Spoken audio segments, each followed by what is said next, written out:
Yeah. John. Okay.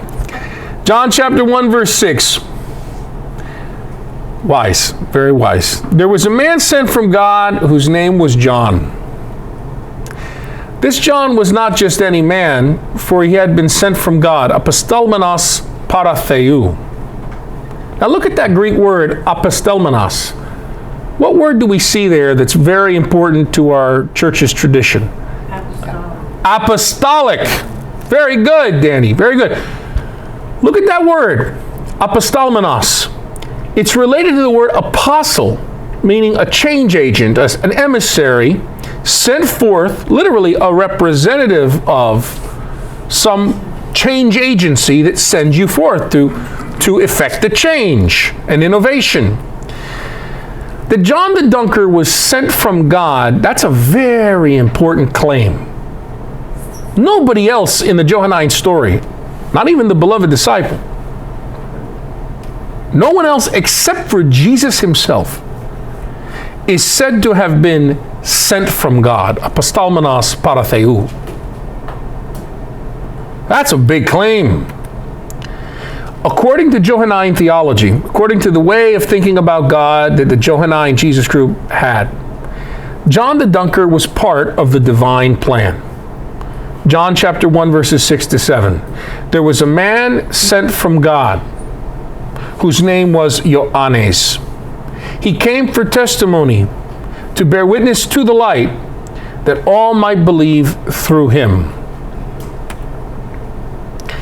John came to give witness to the light. Houtos helfen heis marturian, hina marturese peritou photos.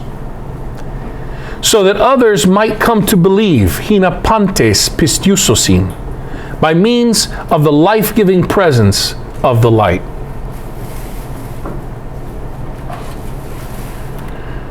The word for light, photos, is where we derive the terms photon, a wave packet or particle of light in physics, and photography. Let's shed a little light on two other words in verse 7, namely marturion and marturese. What words from Catholic tradition, Christian tradition, do we hear in marturion and marturese, to bear witness? Martyr. Both mean, marturion and marturese, to give witness, to testify. And that's where we derive our word martyr from. Literally, one who witnesses to the truth to the point of costing himself or herself their very life. Okay? And indeed, John the Dunker did this, didn't he? Originally, the word just meant to bear witness. But we have prophets who, throughout Israel's tradition, figures who bore witness to such an extent and were rejected for that to such an extent that they were terribly abused and they were killed. They were murdered. And John the Dunker and Jesus himself are examples par excellence of this bearing witness, right? So in the 2nd century, you see, whenever you move the language, you necessarily change the meaning. These words, as they get used to the Greek-speaking Mediterranean Jesus groups, who then begin undergoing terrible hazings, right? Thlipsis, right? They're being treated very badly, and then persecutions in the 3rd century that are empire-wide, right? You think of Decius and Diocletian. Now martyr takes on this whole idea, this is the highest, most elevated way of expressing what it's like to spirituality. So for Christian spirituality in the 4th century, martyrdom is the highest, most excellent form of that. And eventually we have a feast day established. A feast for all the martyrs. But by that time, people start asking questions like, well, wait a minute. Are the only holy people martyrs? Don't we have people like St. Augustine's mother, Monica, who never died, but they gave up their life heroically praying for others? And don't we have lifelong virgins and religious celibates and people who never get martyred, but they do bear witness, they do give testimony through their life? So the idea of white martyrdom came about. So you have red martyrdom, like John the Dunker, and you have white martyrdom. You have martyrs that are never martyred, but they're saints, they're holy people. So the feast was originally the Feast of All the Martyrs. Now it became the Feast of All Saints and Martyrs, and eventually just the Feast of All the Saints. And eventually got moved in the calendar because there was not enough food supply. So get to put it around harvest time, and that's where Halloween and all that, the origin of that, and our parish's name, All Saints, come from. Isn't that interesting? Today we're still grappling with martyrdom. Because, when the church canonizes saints, a lot of the people she canonizes are not relatable for the vast... I'm sorry, this is going to be... I got to be very careful. They're just not relatable to the vast majority of baptized Catholics and other Christians who are married and sexually active people. And I look around and I see heroic witnesses to mothers and fathers in this room. People who pray for their children, people who work hard, but you wouldn't call them white martyrs. You wouldn't call them red martyrs. But they sure have to deal with things like cancer and getting fired and having to move and heroic sacrifices for their young people, which is for the common good of society. We better introduce another kind of martyrdom, huh? Green martyrdom. No, that's not. You may laugh at that, but I'm looking at I'm looking at some green martyrs here. I'm pretty sure. Anyway, John the Dunker, classic red martyr. In the earliest centuries of the church, times of great persecution, martyrdom was regarded as the highest expression of Christian spirituality, the ideal way of achieving union with God. Afterwards, a life of total self-sacrifice was regarded as a type of martyrdom, whether or not you were executed or abused. White martyrdom. And now we're grappling with green martyrdom. Verse 8 is the first of 5 occasions within this gospel when John the Dunker will be ranked below Jesus on the scale of honor. John chapter 1, verse 8, he was not the light, but came to bear witness to the light. John chapter 1, verse 15, John the Dunker bore witness to him and cried, "This was he of whom I said, he who comes after me ranks before me, for he was before me." John 3, verse 30, John the Dunker said, "He must increase, I must decrease." John 5:36, Jesus said, "But I have testimony greater than John's. The works that the Father gave me to accomplish, these works that I perform testify on my behalf that the Father has sent me." John 10:41, many came to him and said, "John the Dunker performed no sign, but everything John the Dunker said about this man, Jesus, was true." You look at those verses and you see an agenda. Why does the fourth gospel have this agenda to show the inferiority of John the Dunker to Jesus? It's certainly not an anti-John the Dunker document. You can't say it slams John the Dunker. It doesn't present John the Dunker in a negative light. But it certainly has an agenda to show, while respecting John the Dunker, to show that John the Dunker is inferior to Jesus. Interesting. Where there's smoke, there's fire. John chapter 1, verse 6 to 8, one more time. There was a man sent from God whose name was John. He came for testimony, to bear witness to the light, that all might believe through him. He was not the light, but came to bear witness to the light. This is kind of awkward when you think about it, because for Christians living today, none of us would even... Do you lose any sleep thinking about whether John the Dunker, or John the Baptist, if you want to call him, or Jesus? Do you ever think about, well, I don't know, John the Dunker was superior to Jesus. Oh, no, he's not. Do you ever worry about that? Do you ever think about that, Christians? Of course! You never worry about that. As Christians, we know automatically that Jesus is God from God, light from light, true God from true God, begotten, not made, consubstantial with the Father, right?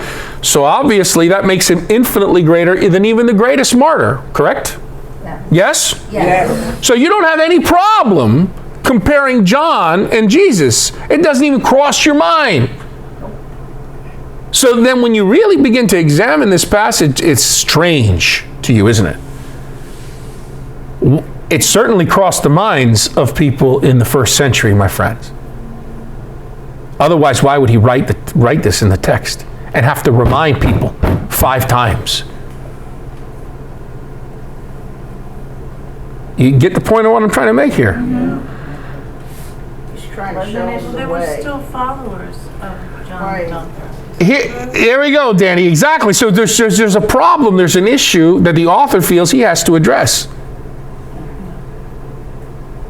Here, the theme of the word as light. You see why it's very, very foolish to, like these popular Catholic authors, to try to be so anachronistic and try to make it look like all our Catholic doctrine and all our Christian understanding of Jesus that we now have 2,000 years later existed wholesale perfectly in the documents, and it's just to connect the dots to our documents, treating the Bible like a connect the dots.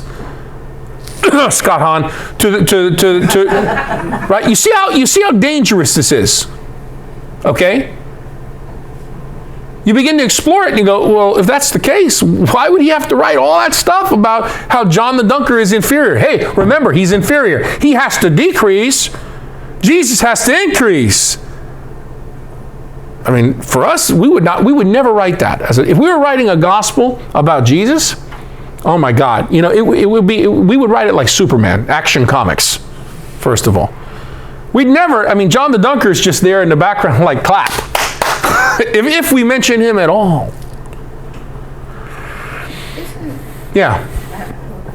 Isn't John, while he's trying to, I'll say, reveal who Jesus Christ is, isn't he also telling us, is God also revealing himself? God is revealing God's self through all things, Lucy. At sure. the same time? But regardless of that, why this issue? Why does the author of the Gospel of John have to remind us again and again and again and again that Jesus is superior? Because he was already there. Well, Jesus was already there too. They both were there. John But is the he- prelude, isn't he? Yeah, he was already baptizing people and... Why does, you and I know that. You and I know that. Okay, so They had to put if John was writing, if the author of the Gospel of John was writing for you and me, it would be ridiculous for him to write that. Redundant and unnecessary. I got that, John.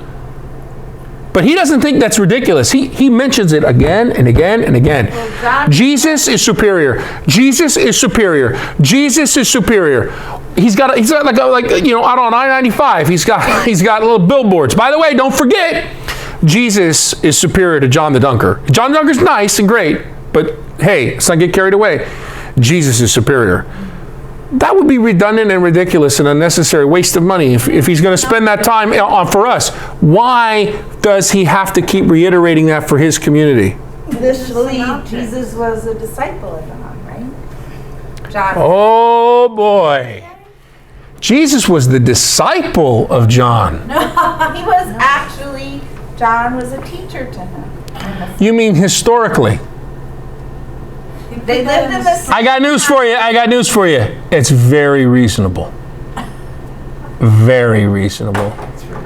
Very reasonable. We all know stage 1, Jesus had some relationship with John the Dunker. Charismatic figure out in the wilderness. Jesus goes out to discover things. Let's just put it that way. Let's get rid of the docetism. Take the and incarnation seriously. He goes out. He becomes part of John's fictive family. Right? Mm-hmm. What would he look to John as?